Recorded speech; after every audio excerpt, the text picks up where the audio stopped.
There's the human turtle. And although reviews are mixed, Hangover Fried Rice. Yeah, we sort of stood out on the menu. We missed a trick there because we didn't have hangovers. And typically, as we check out the river downstream, the sun comes out, and so we all rush back. Is it worth us maybe using up those rolls and making some cheese sandwiches?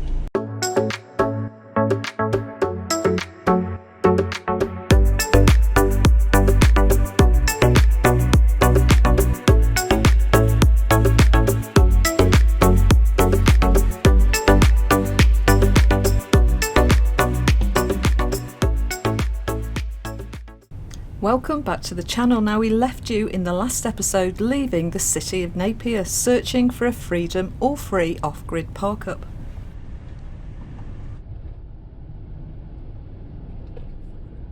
And we found one located on the Rankers app, which we're finding easy to use, and we'll share more details of this app as we use it more later in the trip. Now, this one is just south of Napier and it's called Homewana Domain, and is showing an 87% score, and although reviews are mixed, there is enough high scores to give us the confidence to give it a go. And if you like our videos, please help us by giving us a like and subscribe, as it's free and it's a way for you to follow the channel.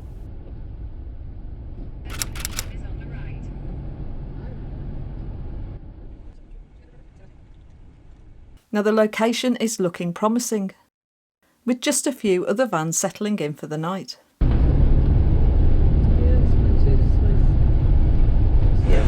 That's perfect. Stu says to reverse in. Over.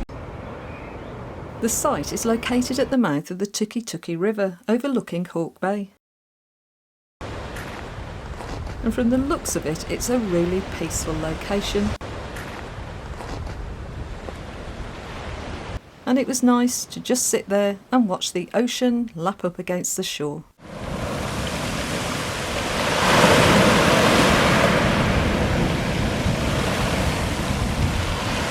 And we came across these positive messages on the beach. And a nice sunset delivered us some more memorable photographs.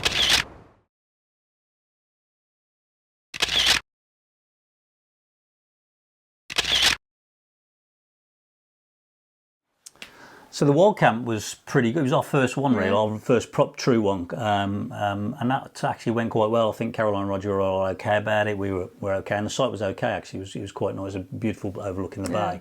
But we got up and we're sort of getting into this habit of having brunch. Yeah. it was a bad habit, but it was a good habit. I must say that their food was beautiful, wasn't it? And Caroline was a bit of an expert at again hunting out the calves and that, and she'd identified a place in the nearest town called Hastings. So we drove to Hastings, which was literally 10 minutes away. It was actually quite a nice contemporary looking place, and we walked to what was called the Opera Kitchen, which was at the old electricity board building. It was built in, it was very high ceilings and inside and that. We went in there, it was sort of very contemporary looking. There was only a few people in there, to be perfectly honest. And the menu, it was Hangover Fried Rice. Yeah, we sort stood of out on the menu. We missed a trick there because we didn't have hangovers. No. we should have thought. Yeah, it's sort of, it was one of those things. So it was sort of, I think it was it chicken fried rice or something like that, or pork fried rice, and it's one of those things, I guess, if you did have a drink the night before and you've had a takeaway, you know, when you get up the following morning you have another takeaway and you have the takeaway you had from last night and it tastes really good. It was that. I know what you mean. That is breakfast, believe it or not. That was what was it called? Hangover Fried Rice, that's called. And it was piled up with an egg on top, which wobbled a bit. He wasn't so sure about the egg, I don't think, of that. Not great with but eggs, it was beautiful. It was lovely, beautiful. But it was filling. We were really full after that. So it's a great place to go. So if you're in that area, I definitely recommend going there, because it was great food. Not necessarily cheap as these places aren't, but it was great food to experience. And that's just one of those places. You can tell we ate a lot as well. Yeah. So we then moved on to we went to sort of waterfalls that we'd identified. So that's where we went next.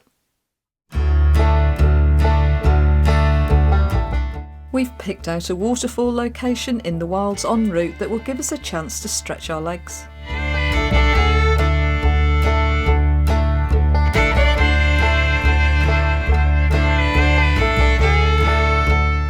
The weather today is again looking good, and we seemed to hopefully have turned the corner on the bad weather. And as we're travelling out of season, the roads and the locations are relatively quiet. And the wooden bridge concerned us. Go fast. One at a time, no, don't come on till I come up.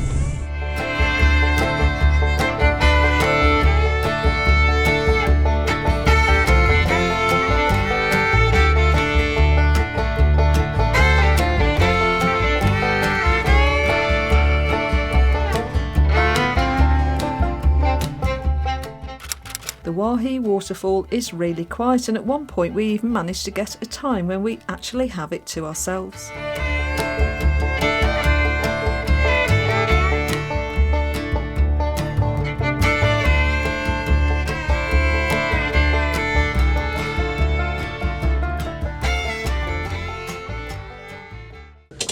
Boom shakalak.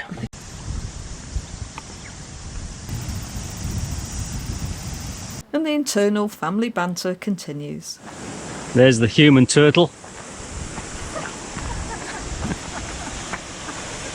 First impressions is that the waterfall is a really impressive wall of water that I'm sure the recent rains have exaggerated it even more.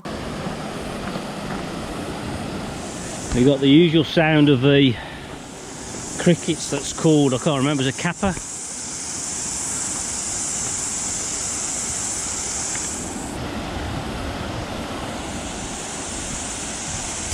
And there's quite a few steps down, so be warned, but oh boy, is it worth it.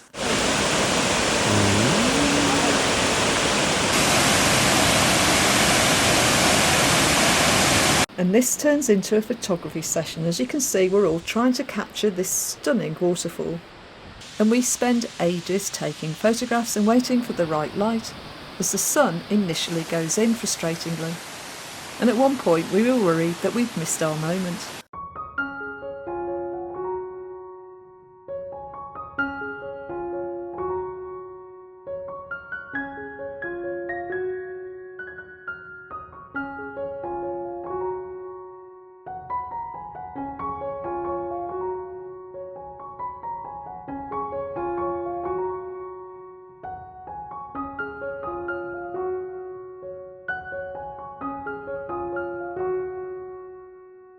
And typically, as we check out the river downstream, the sun comes out, and so we all rush back.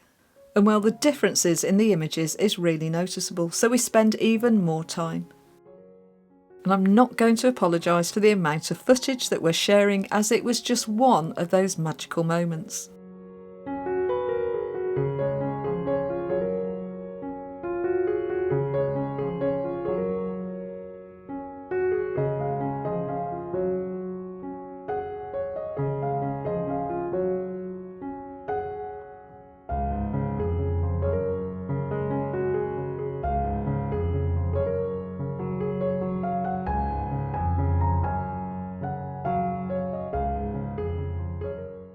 And Roger in particular takes some great shots. A final selfie, and this was a magical hour and a highly recommended location.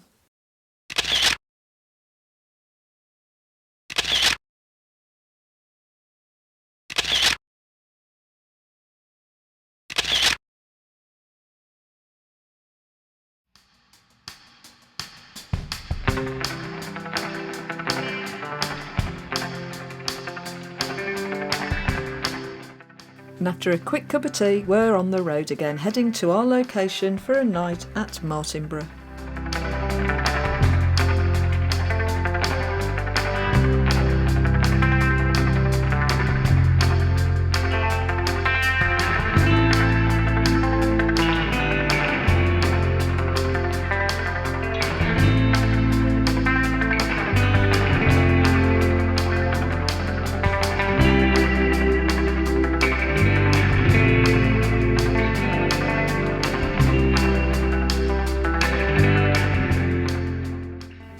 Sheep in the road pause our progress, but we enjoy the spectacle. Bloody hell, you wouldn't expect that lot on the road as you come round the corner. Oh dear, there's one to the left of us, he doesn't know where anyone else has gone. So he's just filling up with fuel. done it a couple of times now. Fuel price is really cheap. It's $2.18, which exchange rate's roughly $1.50, so it's 109. So that's cheap compared to the UK anyway. Hello, mate. We're after diesel. Diesel pumps there. Oh shit! Don't drive around that side. He'll have to do a loop. Thank you. Bloody hell, this has to be the smallest bloody.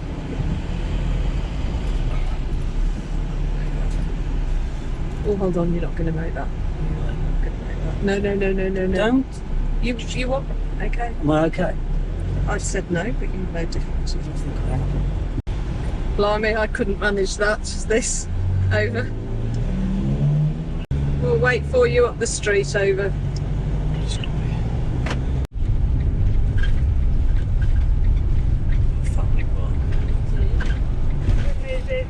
The dump station. He's a happy boy. Now this site is another top 10 one, with great clean facilities allowing us to shower and do some laundry before having tea and heading out for the evening.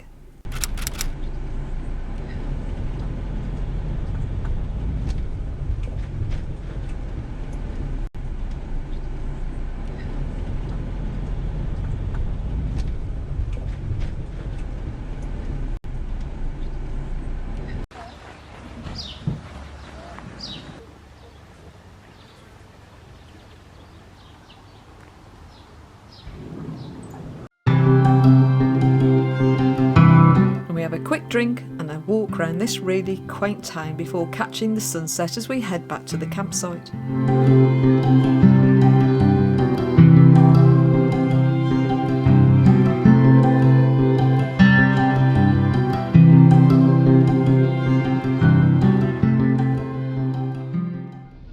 And the morning sees us doing basic duties at the public dump station just outside the campsite. And it's good to see Roger really loving emptying the chemical cassette.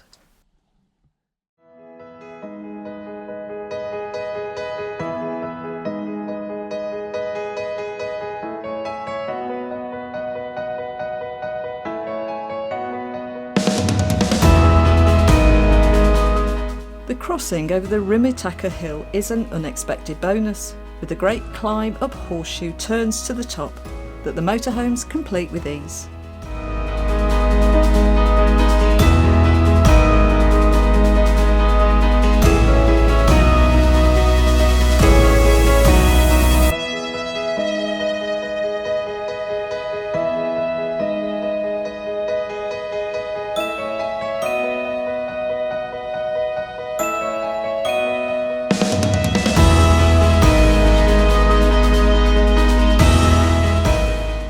And the drive along the bay that Wellington sits is also a great run.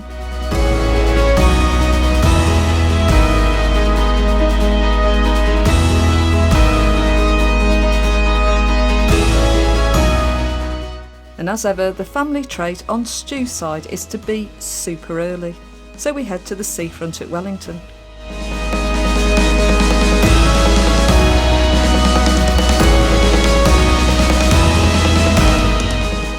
And we're loving the architecture of the buildings. And we try to pick the one that we would like that would have great views over the bay.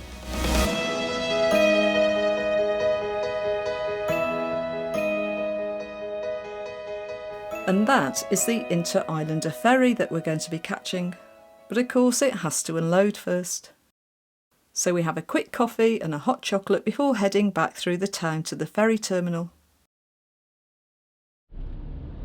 And it seems fairly busy as the lines fill up waiting to board. Is it worth us maybe using up those rolls and making some cheese sandwiches while we're queuing for our lunch? Yeah, definitely. Good idea. Over. 3, 4, 5, yeah.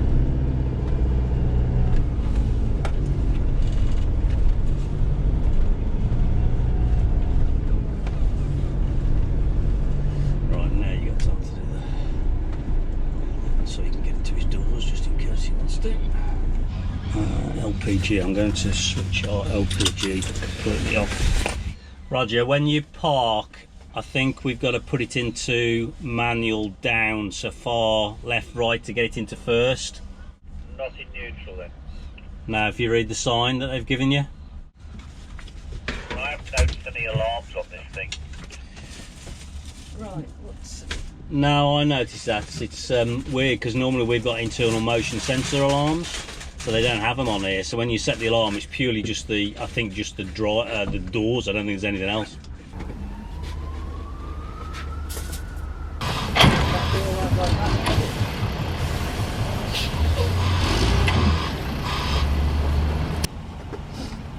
Interesting name for a van rental company. And we eventually pull onto the ferry.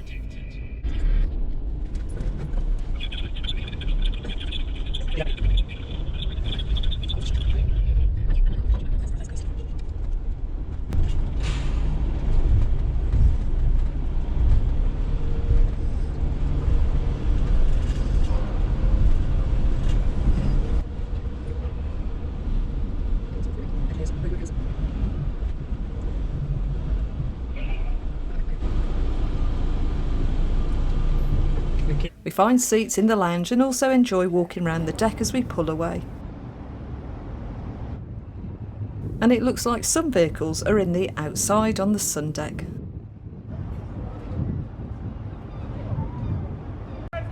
And we're underway for what we believe is a 3.5 hour crossing, and it takes longer than we actually thought, so we'll leave it there for this episode. And in the next episode, as we move from North Island to South Island, we're going to pause a little and share with you our review of the motorhomes.